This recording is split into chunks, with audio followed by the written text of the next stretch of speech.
At midnight, I received a call that my mom had a heart attack, but my husband refused to take me to her. The next day, after her funeral, he said, "TLL manage your mom's $12 million company." When I showed him the will, he burned the papers angrily, saying, "Now you have no proof, now get out." But he forgot one thing, which cost him everything he had. Paul said something shocking to me right after we got home from my mother's funeral. "I'll handle the inheritance for you. Be grateful. If you don't like it, let's get divorced." I was stunned, left speechless by his words. On the desk in front of me were 3 documents, and seeing them, I made up my mind to divorce him. Paul expected an immediate response, but when I calmly told him my decision, he looked confused. He clearly thought I would agree to his terms without question. Ignoring his reaction, I packed my things and left the house, determined to start the next chapter of my life and carry out my plan. My name is Laura Bush, and I'm 31 years old. My husband, Paul, is 36 and works at a bank. We've been married for 6 years, and during that time, I've supported him as a homemaker. Those 6 years, however, have been anything but happy. Paul works at a regional bank that struggles financially. He's not passionate about his job and does just enough to meet his quotas, which has left him isolated at work. Once, after picking him up from a work party where he was drunk, I overheard him bragging to a junior colleague, "Why work hard? Doing the bare minimum and getting a decent paycheck is enough." Knowing his attitude at work, I wanted to say, "You're the last person who should be giving advice." Paul has always been lazy and looks down on people who put in effort. He constantly thinks about how to get through the day with as little work as possible. He mocks people who strive for promotions and has no drive or ambition. His colleagues and juniors don't respect him, and he often complains about how he's treated at work. I'm a freelance painter, and Paul used to admire my work when we were dating. But after we got married and he learned how much I earn, his attitude changed completely. "Being a painter without income?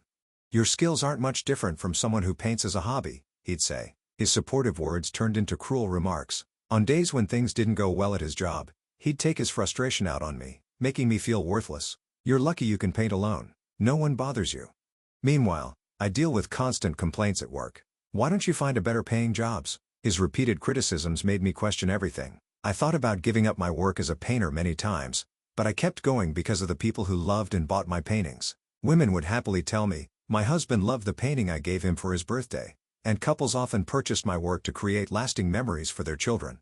Encouraged by these kind customers, I managed to keep painting every month despite Paul's constant criticism. My workspace was in a living room, a bright and peaceful place. When I opened the windows, fresh air filled the room, making it the perfect environment for my work. My mother had bought this house for me so I could focus on my art. The living room was my favorite spot, with its calm atmosphere and beautiful view from the window. Often, just looking outside gave me fresh ideas for my paintings, but Paul started coming into the living room more often even though I told him it was my workspace. "Hey, I'm working here," I reminded him. "I know it's your day off, but I've asked you not to come in when I'm painting. I can't concentrate." Still, he would barge in, and most of the time, it wasn't for anything important. He would vent about his job or make sarcastic comments. It made it hard for me to focus, so I asked him to go to another room. Instead of respecting my request, Paul responded with a mocking look. "Who do you think you're talking to? I can rest wherever I want. I'm the one supporting you." He always spoke to me as if he was above me because his income was higher than mine. This behavior started after I opened a joint account at his request. Once he saw my income and savings, his attitude completely changed from how he was before we got married. "I thought you could afford a better lifestyle," he said one day. "It's hard to believe you're the daughter of a woman who runs a company. Your mom must be disappointed to have such a poor daughter. She probably wanted to leave the company to you, but realized you couldn't handle it, so she passed it to someone else." I couldn't help but feel anger and hatred toward him. He looked down on me because I earned less and constantly insulted me. Yet, thanks to his salary, I was able to continue my painting without financial worries. Even so, I began to think seriously about inheriting my mother's company after discussing it with her. I decided not to take over my mother's company. She told me, "You don't need to spend your life trying to meet your parents' expectations. I'm happy if you follow your dreams. If you're happy, that's enough for me. Your dream is my dream too." Encouraged by her kind words, I chose to pursue my passion for painting. However, Paul never understood my mother's perspective. Whenever we talked about it, it would turn into a tiring argument. Eventually, I realized it wasn't worth the effort, so I stopped arguing with him. Instead, I pretended to listen while letting him say whatever he wanted. Over the 6 years of our marriage, I learned that by half listening and not engaging, I could avoid building up frustration. When Paul noticed I wasn't paying attention, he would click his tongue, stop talking, and leave the room.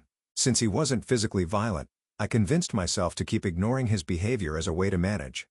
But everything changed after a life-shifting event. My mother, who had been living in a care facility, passed away. She had been a well-known CEO of a top-rated car manufacturing company in the USA. During her leadership, the company employed over 8,000 people and earned a stellar reputation. When I was 29, she decided to retire and, thinking about the future, had planned to pass the company to me. But she respected my dream of becoming a painter and entrusted the company to her closest friend, Kate Winslet. Kate and I had been friends since childhood, almost like family.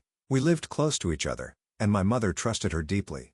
However, Paul had no idea Kate was my best friend or that she lived nearby. This was because Kate had specifically asked me not to tell him. "There's no need to bring up old school connections," she said. One day, Kate approached me with concern. "I've been hearing about your situation with Paul, and I'm worried about you. I thought it was time we talked," she said. Back in high school, Paul and Kate attended the same school but were in different classes. They only knew each other by name. Paul had gained a reputation for his bad behavior, which made Kate uneasy about him even now. Her concerns left me thinking deeply about my life and my choices. "I was never in the same class as Paul, so I only heard things about him," Kate said. "But from what I heard, he often argued with teachers in class.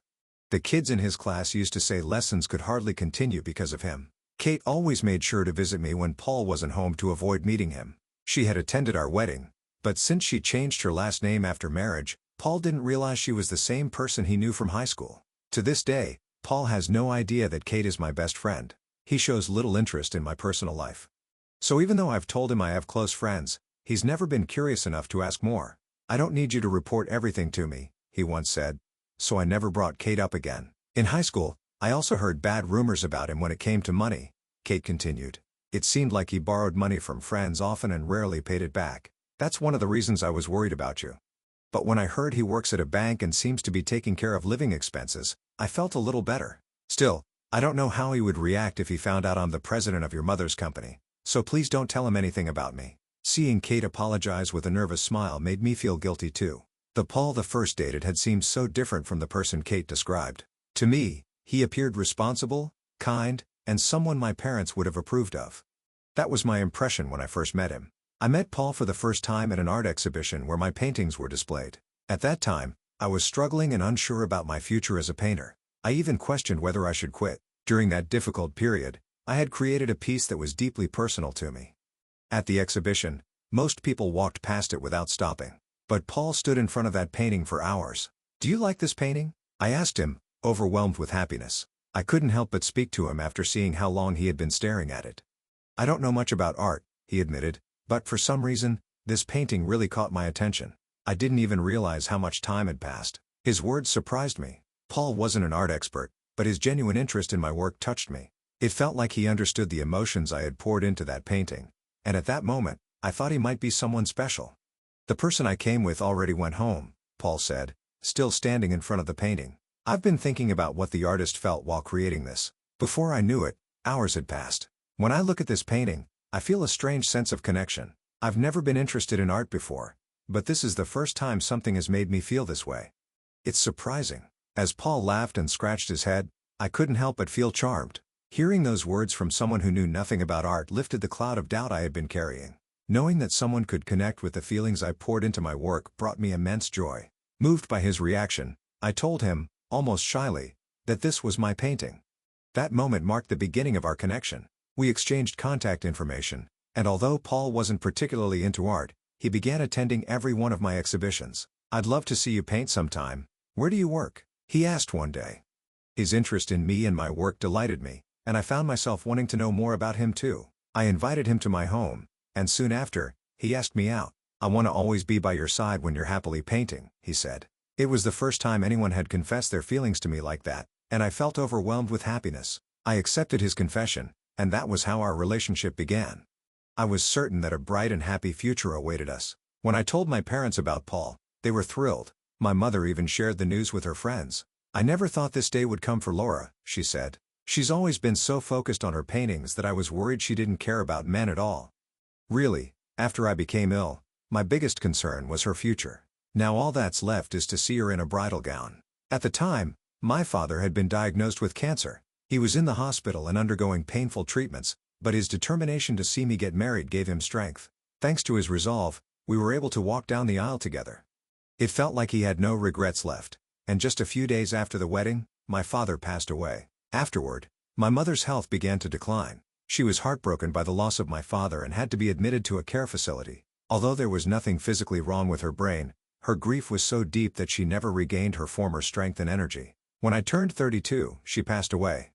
Her final words were spoken with a peaceful smile. "Your father has finally come to take me with him." I struggled to come to terms with my mother's death, so much so that I couldn't even bring myself to paint. Meanwhile, Paul seemed to be in a cheerful mood every day, drinking alcohol and acting carefree. "Finally, I can relax. You'll get the inheritance, right? It was worth being patient. Now I'm free," he said one evening, clearly drunk. His words were so shocking that I hoped I had misheard him. "You're drinking too much."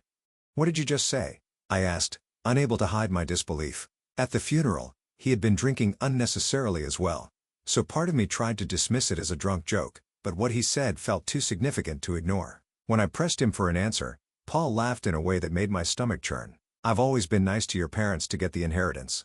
Pretending to be kind was tough. So, what does their will say? Show it to me?" His insensitive words and mocking laugh made my blood boil. How could he act this way when I was grieving the loss of my parents? "Stop it. Don't talk about money right now. It's incredibly disrespectful," I snapped. Normally, I rarely got angry at Paul, but this time I couldn't hold it in. He had never truly supported me in my grief. Instead, he was focused on their inheritance, and it infuriated me. Hearing Paul's selfish and money-driven words reminded me of the things Kate had told me about his high school days. She had mentioned bad rumors about his dealings with money, like borrowing from friends and never paying it back. I realized that what she said wasn't just a rumor. It was the truth. At that moment, my feelings for him began to fade rapidly. "What's wrong with you all of a sudden? You're making even the good wine taste bad," Paul said, completely ignoring how inappropriate his behavior was. His dismissive words only added to my anger. I had been telling myself for years not to pay attention to his sarcastic remarks, believing he cared about my parents. But now I wondered if everything, his interest in my paintings, our relationship, even our marriage, had all been an act to get his hands on the inheritance. The next morning, Paul shocked me even more. I walked into the living room and saw him awake earlier than usual, sitting on the couch. He was completely sober and looked serious, which was unusual. Surprised, I stared at him as he motioned for me to sit down across from him. "We need to talk," he said, his tone calm but firm. I sat on the couch as Paul had asked, watching him closely to see what he wanted. Suddenly, he placed a divorce paper and another document that looked like a pledge on the table. He then started a conversation I could hardly believe. "I've sobered up and want to talk seriously about our future." "Have you checked your mother's will?" he asked. I was stunned that he brought up the inheritance again, just a day after his awful comments. Had none of my words from yesterday gotten through to him? I still couldn't tell if what he said before was a drunken joke or if he meant every word. Either way, it was unforgivable. He had disrespected my parents, and I would never excuse it. "I told you yesterday not to talk about money," I said, my voice filled with anger. "My mother just passed away, and you don't think it's insensitive? Even if you were drunk, how could you say those things about my parents?" "Keep your voice down," Paul said, showing no sign of remorse. "Was it so bad to pretend to like your parents? It had to be done." "Had to be done? What does that even mean?" I asked, furious at his ridiculous excuses. When I pressed him further about his behavior the previous day, Paul only became more defiant. "What's wrong with what I said?" he asked, as if he truly didn't understand. His lack of sincerity and his dismissive attitude made it clear he didn't care about my feelings. The conversation was going nowhere, so I tried changing the subject. "I haven't checked the will yet," I said. "There's so much to do. I haven't even started going through my mother's belongings. Why can you only think about money right now?" Paul ignored my question and pushed the document toward me. "Anyway, I need you to look at this pledge and sign it." Confused, I picked up the paper and started reading. My heart sank as I realized what it said. The pledge stated that I would hand over all decisions regarding the inheritance to Paul and would not interfere. If I broke this agreement, it would result in divorce. I was speechless. The contents of the document were shocking. Paul leaned back, completely unfazed. "It's simple. I'm telling you I'll handle the inheritance for you. Be grateful. If you don't like it, we can get divorced. We're married, so the inheritance you receive is basically mine anyway. I'll do what I want with it."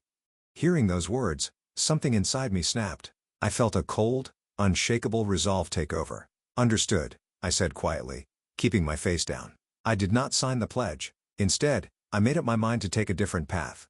I stood up, walked to my room, and began packing my things to leave immediately. "Where are you going? Aren't you going to sign the pledge?" If not, it's divorce, you know. Don't ignore me. Paul shouted, I know we're getting a divorce, I said firmly. That's why I can't stay here anymore. I'm getting ready to leave. What are you talking about? He asked, completely stunned.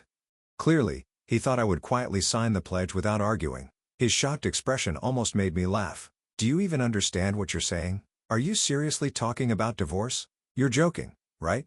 He asked, trying to make sense of it. This is no joke. You're the one who brought it up, remember? Now, I'm preparing to leave, so please get out of my way, I said coldly. Years of pent-up anger surged inside me. Learning Paul's true nature during his drunken confession was bad enough, but the pledge was the final blow. After everything, there was no reason to stay in this marriage. As I packed my bags, Paul tried to stop me, panicking, but I ignored him. He seemed too overwhelmed to think clearly. I secretly took the divorce papers, determined to leave the home I had lived in for the past 6 years. As I walked out, I said, thank you for everything up until now. Hey, wait, Paul called after me, but I didn't stop. I got into a car I had arranged in advance and headed straight to my parents' house. Later, I decided to execute the next step of my plan. The following day, I visited the bank where Paul worked. As soon as I arrived, people seemed surprised to see me. You're Mrs. Bush, right? An employee asked. Paul is on leave to handle estate matters. I apologize for the sudden visit. I need to speak with the branch manager. Is he available? I replied politely. Soon, I was led to the branch manager's office. He greeted me with a smile. Hello, Mrs. Bush, it's been a while.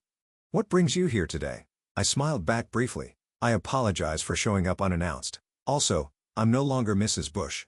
Paul and I are already divorced, and I need to discuss something important with you. The news of our divorce caused a stir among the bank staff. Ignoring the whispers around me, I calmly continued. I'd like to close all my accounts, I said. That includes both my high-value and regular savings accounts.